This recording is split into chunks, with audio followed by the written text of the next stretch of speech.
Bismillahirrahmanirrahim. Assalamualaikum warahmatullahi wabarakatuh.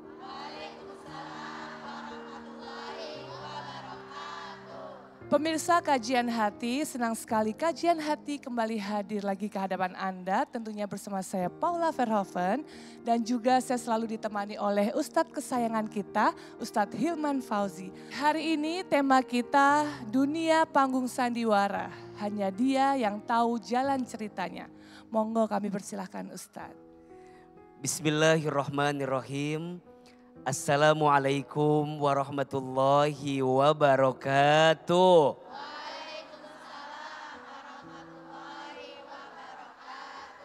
Bunda, banyak orang yang hidup di dunia, tapi kadang mereka sulit menemukan kebahagiaan. Boleh jadi alasannya karena mereka belum paham tentang hakikat kehidupan dunia. Maka ujungnya ada orang yang stres, ada orang yang frustasi, ada orang yang gelisah, ada. Kenapa ya? Ada orang yang stres, frustasi dan gelisah dengan kehidupan dunia, jangan-jangan mereka tidak tahu hakikat kehidupan dunia. Maka pertanyaannya, apa yang harus kita pahami tentang dunia? Setidaknya ada 4 ciri kehidupan dunia. Ada berapa? Ada 4. Yang pertama, dunia ini waktunya singkat dan cepat. Dunia gak lama, sebentar. Kulluman alaiha fan. Setiap apapun yang ada di dunia sifatnya fana, sementara.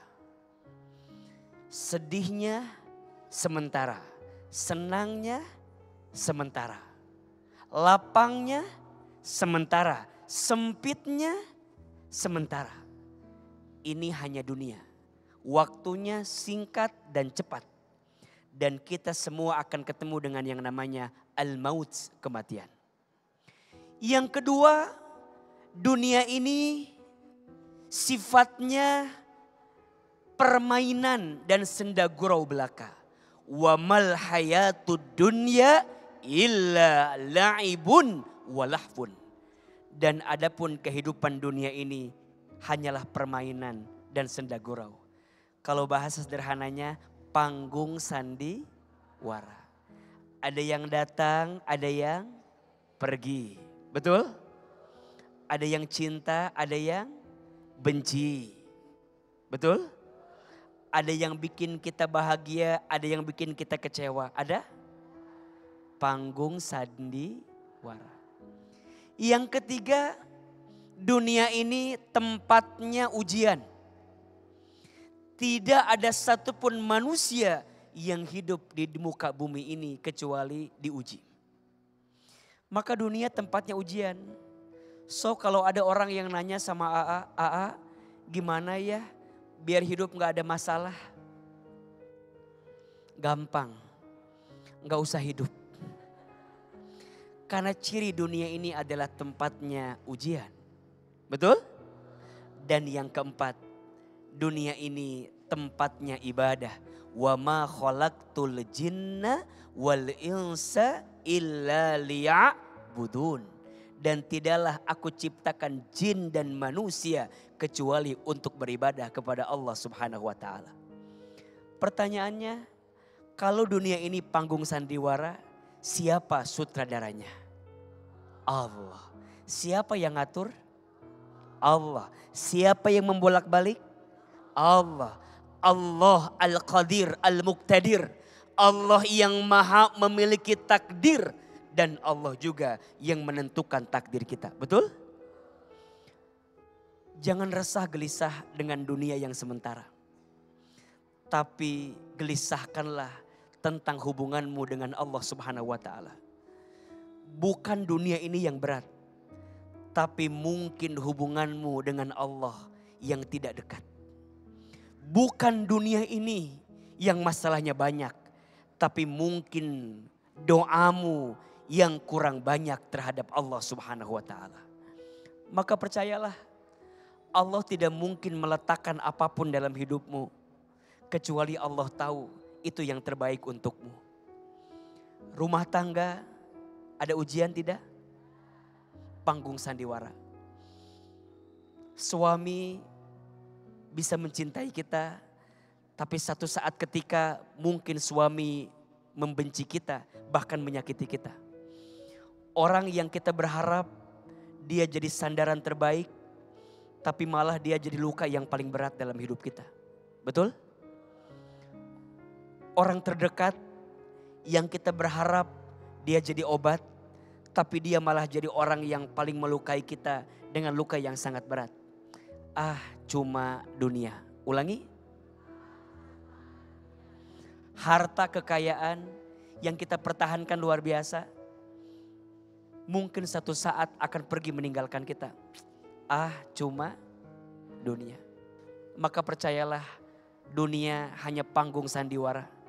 Jangan tertipu dengan panggung sandiwara ini. Sibuklah memperbaiki diri kita di hadapan Allah. Agar saat kita memerankan peran ini, kita mendapatkan peran yang baik. Sehingga sang sutradara akan menyiapkan skenario terbaik untuk kehidupan kita. Ingat, bukan dunianya yang jahat, tapi mungkin kita yang kurang dekat dengan Allah Subhanahu wa ta'ala. Semoga Allah memberikan kelembutan hati terhadap hati kita semua. Amin ya rabbal alamin. Masya Allah Ustadz, ngomong-ngomong tentang dunia panggung sandiwara Ustadz.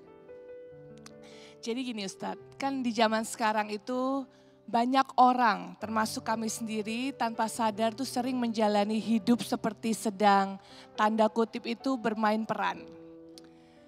Ingin terlihat baik, tampil sempurna di depan manusia, padahal hati kita itu lagi jauh dari Allah.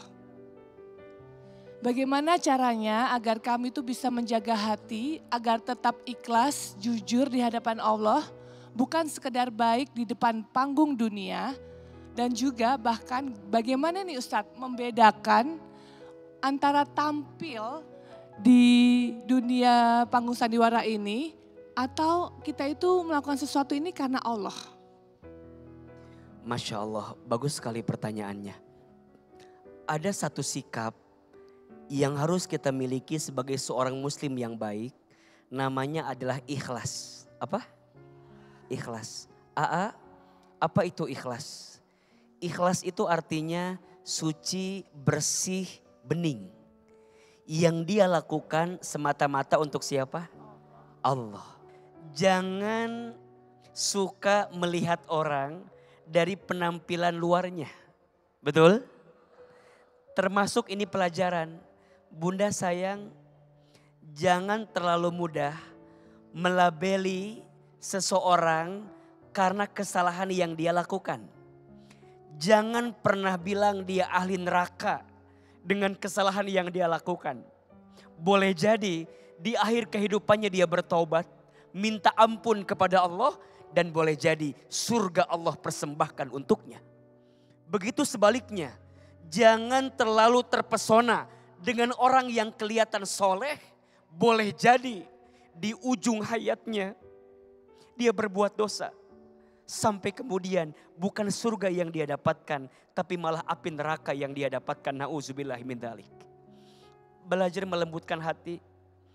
Jangan terlalu mudah menjudge seseorang. Kita tidak pernah tahu siapa yang lebih mulia di hadapan Allah Subhanahu wa ta'ala. Belajar punya sikap namanya apa? Ikhlas. Belajar menyerahkan semuanya hanya untuk siapa? Allah. Kajian hati. Tenangkan hatimu. Bunda.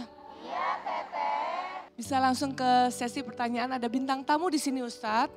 Iya. Mbak Sinta, silahkan. Assalamualaikum warahmatullahi Ustadz. Waalaikumsalam warahmatullahi wabarakatuh. Perkenalkan, nama saya Sinta.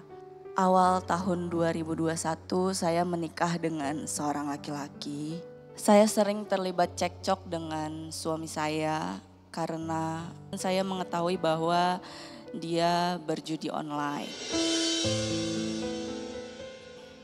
Setelah itu hubungan kami semakin renggang dan konflik juga semakin besar. Meski begitu saya tetap memilih bertahan dan berharap semuanya akan baik-baik saja. Namun selang 1 tahun dari pernikahan kami, saya mengalami kehilangan terbesar dalam hidup saya, Ustadz. Di tahun 2022, ibu saya meninggal dunia. Kepergian beliau menghancurkan hati saya. Karena beliau satu-satunya orang yang melindungi saya. Dan beliau adalah satu-satunya sosok panutan saya. Belum selesai saya berduka, saya mengetahui bahwa ternyata orang tua saya memiliki hutang yang cukup banyak. Hutangnya sekitar 100 juta lebih. Pinjamannya pun beragam, Ustadz. Mulai dari pinjaman online, pinjaman bank sampai dengan pinjaman ke orang lain. Saya sebagai anak pertama merasa bertanggung jawab penuh atas hutang tersebut. Karena sebagian besar hutang atas nama almarhumah ibu saya, Ustadz. Saya tidak mau ibu saya terkatung-katung di akhirat, Ustadz. Namun tak lama kemudian, selang 8 bulan dari meninggalnya almarhumah ibu saya, ayah saya pamit tanpa kabar, Ustadz. Dia meninggalkan rumah dan hanya meninggalkan secarik surat berisi, "Ayah pergi, kalian jaga diri baik-baik. Mbak Sinta tolong jaga adik-adiknya." Saya 4 bersaudara, Ustadz. Selama itu saya tidak tahu kabarnya sampai 2024. Setelah ayah saya pergi, saya mengetahui bahwa beliau sudah menikah lagi. Tak lama kemudian, selang 1 tahun dari kejadian tersebut, adik saya diasuh oleh nenek saya. Saya sedikit lega, Ustadz, karena saya merasa bahwa ada yang menyayangi dan mengasihinya dengan tulus. Tapi takdir berkata lain. Di tahun 2023 akhir nenek saya berpulang, Ustadz. Beliau satu-satunya orang tua yang masih saya punya waktu itu. Tapi beliau diambil kembali oleh Allah. Dalam kondisi keadaan yang sedang rapuh. Kemudian Ustadz, rumah tangga saya itu semakin renggang dan semakin tidak baik-baik saja setelah kepergian almarhumah ibu saya, ayah saya dan nenek saya. Konflik semakin besar, terus saya kerap menerima silent treatment dari suami saya, Ustadz. Kata-kata kasar yang dia lakukan kepada saya. Bahkan saat saya berduka waktu itu beliau tidak mau menemani saya, sekedar tinggal di rumah saya, Ustadz. Untuk sampai 7 harian ibu saya saja beliau tidak mau karena kami tinggal bersama mertua pada saat itu. Dan selama pernikahan juga saya hanya 1 sampai 2 kali saja disentuh sama suami saya. Kami bahkan sudah 1 tahun berpisah ranjang sebelum akhirnya kami bercerai. Saya tetap berusaha untuk tinggal 1 kamar sama dia, Pak Ustadz. Saya berusaha nyamperin dia karena saya tidak mau kalau kita berpisah kamar atau berpisah ranjang. Tapi suami saya menolak, bahkan pernah dia berkata, "Gue tinggal bareng sama lu aja, sama orang tua gue stres. Apalagi gue tinggal berdua doang sama lu." Ustadz, saya trauma sama laki-laki. Di sepanjang kehidupan saya, yang saya jalani, saya ditinggalkan oleh ayah saya. Bahkan suami saya yang saya rasa dulu adalah sebagai pelindung saya, tetapi dia meninggalkan saya juga. Saya ditinggalkan ketika saya sedang rapuh-rapuhnya, Ustadz. Hingga saya tidak pernah percaya sama yang namanya laki-laki lagi, Ustadz. Pertanyaan saya, Ustadz, apakah saya salah jika saya trauma dengan seorang laki-laki, Ustadz? Kalau ada pertanyaan, bagaimana dosanya seorang laki-laki yang tega meninggalkan tanggung jawabnya terhadap keluarga? Tentu jawabannya itu merupakan dosa yang sangat besar. Kata Nabi SAW, cukuplah dosa besar yang dimiliki oleh seseorang yang tidak mau bertanggung jawab dengan apa yang ditanggungnya. Maka perempuan itu diciptakan dari tulang rusuk sebelah kiri dekat ke jantung hati. Kenapa perempuan tidak diciptakan dari tulang kaki bagian bawah? Kenapa perempuan tidak diciptakan dari tulang kepala bagian atas? Tapi perempuan diciptakan dari tulang rusuk sebelah kiri dekat ke jantung hati. Jawabannya, perempuan tak diciptakan dari tulang kaki bagian bawah karena dia bukan untuk dihina dan dicaci maki. Perempuan tak diciptakan dari tulang kepala bagian atas karena dia bukan hanya untuk disanjung dan dipuja. Tapi perempuan diciptakan dari tulang rusuk sebelah kiri dekat ke jantung hati karena hadirnya untuk dicintai dan dihormati. Maka perempuan adalah sosok yang dimuliakan oleh Allah. Saking mulianya, perhatikan, banyak sejarah dalam peradaban Islam itu dicatatkan oleh perempuan. Manusia pertama yang beriman kepada Allah dan Rasul-Nya adalah perempuan. Bernama Khadijah binti Khuwailid. Manusia pertama yang syahid di jalan Allah adalah perempuan. Bernama Sumayyah, ibunya Amr bin Yasir. Manusia pertama yang masuk Masjidil Haram adalah perempuan. Siti Hajar alaihissalam. Maka jangan kaget, ada surat dalam Al-Quran yang langsung Allah beri nama dengan makna perempuan. Apa namanya? An-Nisa. Maka sekarang kalau ada laki-laki yang menyakiti perempuan, kehinaan apa yang dia akan dapatkan? Sedangkan Tuhan kita, sedangkan Allah begitu memuliakan perempuan. Maka di balik laki-laki yang hebat, pasti di sampingnya ada perempuan yang hebat. Di atas ada ibunya yang hebat. Di samping ada istrinya yang hebat. Di bawah ada anak perempuan yang hebat. Mbak Sinta disakiti oleh ayah. Mbak Sinta disakiti oleh suami. Sampai beliau berkata, bolehkah saya gak percaya lagi dengan laki-laki?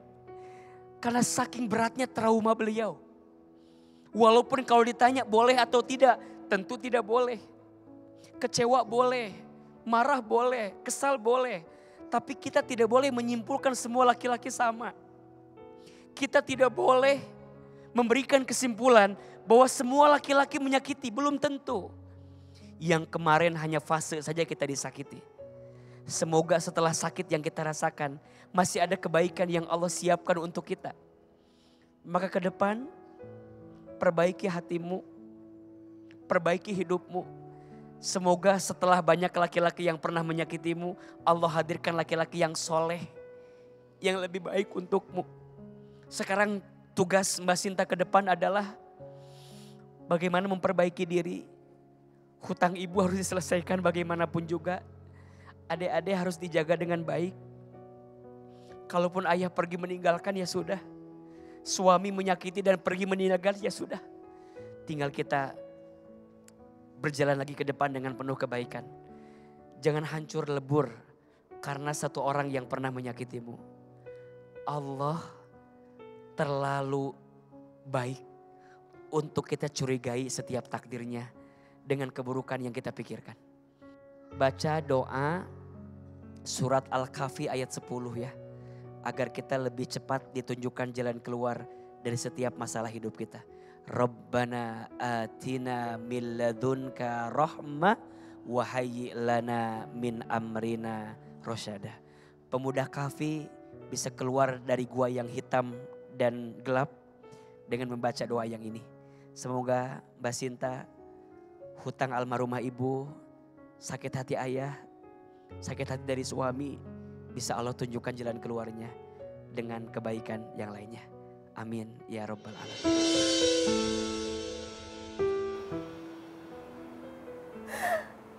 Ibu, Sinta minta maaf. Dulu Sinta gak pernah dengerin omongan ibu. Bahkan di saat Sinta mau menikah, ibu sempat bilang sama Sinta kalau kamu yakin Sin, kamu yakin mau menikah, kamu yakin dengan orang itu. Ibu gak mau kamu merasakan apa yang ibu rasakan. Tapi pada akhirnya aku tetap kekeh dengan pendirian aku. Karena aku berpikir pada saat itu menikah itu adalah ibadah. Dan aku tidak menyesal dengan pernikahanku, tapi aku menyesal dengan egoku yang tidak mau mendengarkan apa yang ibuku katakan. Dan aku minta maaf Bu, kalau selama ini aku belum baik jadi seorang anak. Aku lebih merasa lega sih Kak, karena apa yang Ustadz bilang itu menyentuh sekali di hati aku. Karena Ustadz bilang kalau kita tidak boleh menyamaratakan laki-laki. Mungkin aku selama ini mendapatkan orang yang salah, tapi nanti suatu saat aku yakin aku bakal dapat yang lebih baik dari yang sebelum-sebelumnya. Mungkin aku ditinggalkan oleh ayahku, tapi digantikan oleh adik-adikku yang baik, adik-adikku yang penurut, dan adik-adikku yang selalu mensupport apapun yang aku lakukan.